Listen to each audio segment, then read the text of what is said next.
When my friend Gina passed away, one of the neighbors came to visit me, and she told me,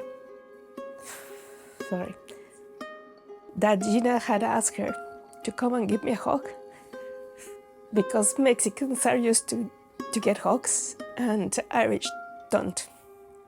And that I had told her that a hug was the one thing that I was missing the most.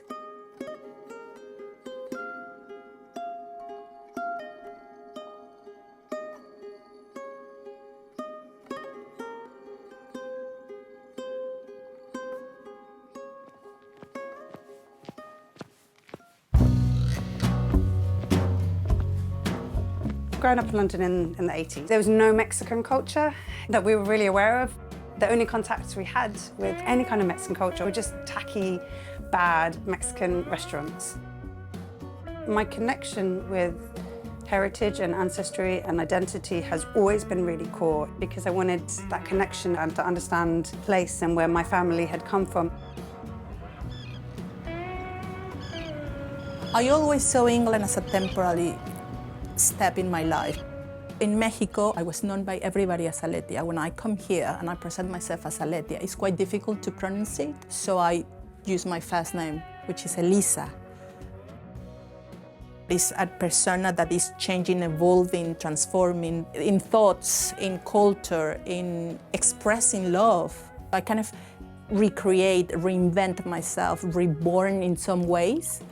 And it's a transition that is not as easy as a lot of people think, you know. So when you look at Mexican culture, one of the things that people identify, especially in the UK, and only very recently, is Day of the Dead, or Dia de los Muertos. And it's so rich in the colours and the vibrancy and the images. The reason that I create art is for my own personal growth and exploration. It's not just the image, but it's also all the research and the understanding and the learning that's gone into that for me. And then not only am I building my own understanding of my own history and culture, but I get to share it, but in a fun way, because that's the whole point of Dia de los Muertos, is it's fun and it's silly and it's colourful. You know, it's not about being somber, but it is about being respectful. We do celebrate that. We see it as something natural. More we talk about it, more natural we'll feel, and more enjoyable will be to talk about death with our relatives, with our children, with our parents. And I think it's the magic of the Day of the Dead. The pandemic hit us hard because no one saw it coming. Personally, it became difficult when my dad started having some health issues.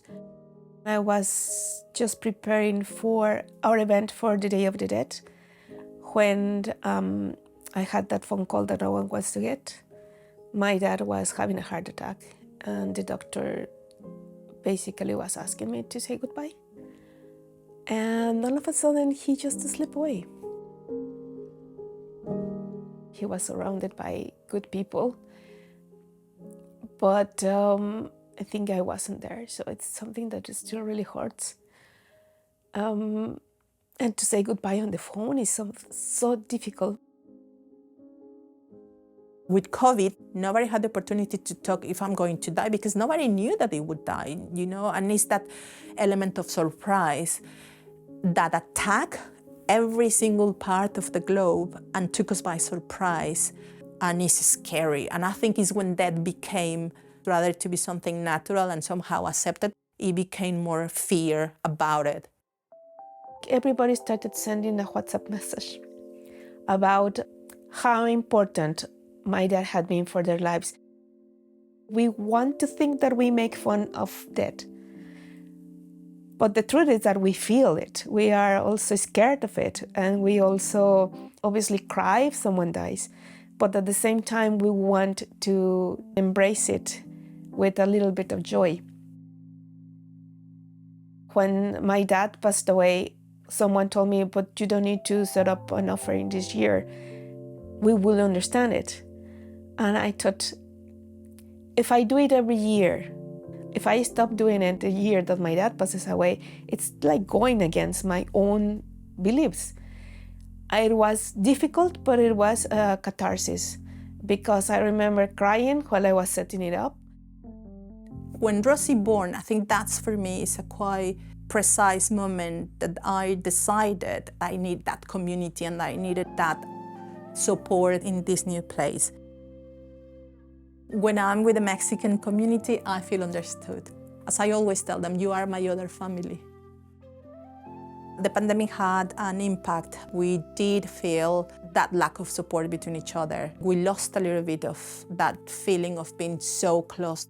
Everybody developed their own strategies to go through this horrible time. So we did separate. I already feel a geographical distance and barrier with my family. So maybe one of the biggest things, I suppose, with the pandemic and COVID and the fallout from that, it's made that chasm of geography and distance wider and slightly deeper. There was a need that was identified during the pandemic to be able to work through experiences of loss. The Monarch Butterfly project that we've been doing is all about that. Each butterfly that we made represented something that someone had lost. The monarch butterfly that arrives to Mexico normally comes from the south part of Canada and flies all the way on the east coast of the United States and lands in the heart of Mexico. What is amazing is that they have this memory of the trip. You see them so fragile, so tiny, and you wonder how they have fly so many kilometers. In native cosmogony has been always kind of the symbol of strength. I really don't know how it became the symbol of resilience, but I guess it's all the things that they have to endure during their trips, and they still keep doing it. So it was also an example that it doesn't matter how hard things are, you can always get to your destination.